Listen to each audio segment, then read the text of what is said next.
Истото се случува и со дивите депонии. Да. Тоа е некаков систем на заостанати обврски, да речеме, ете јас немам современа депонија, па ќе истурам тука во реката. Или ќе истурам тука на автопатот. Каде и да излеземе од Скопје, на секој автопат ќе видиме купишта на градежен шути отпад.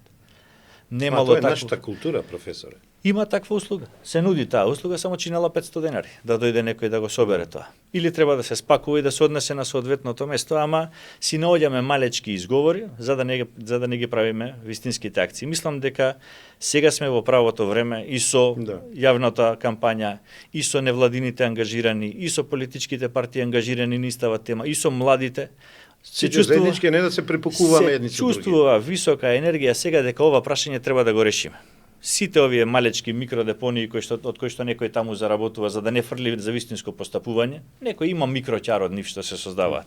Мора тој ќар да го снема и мора тоа да влезе во вистински систем за управување со отпадот.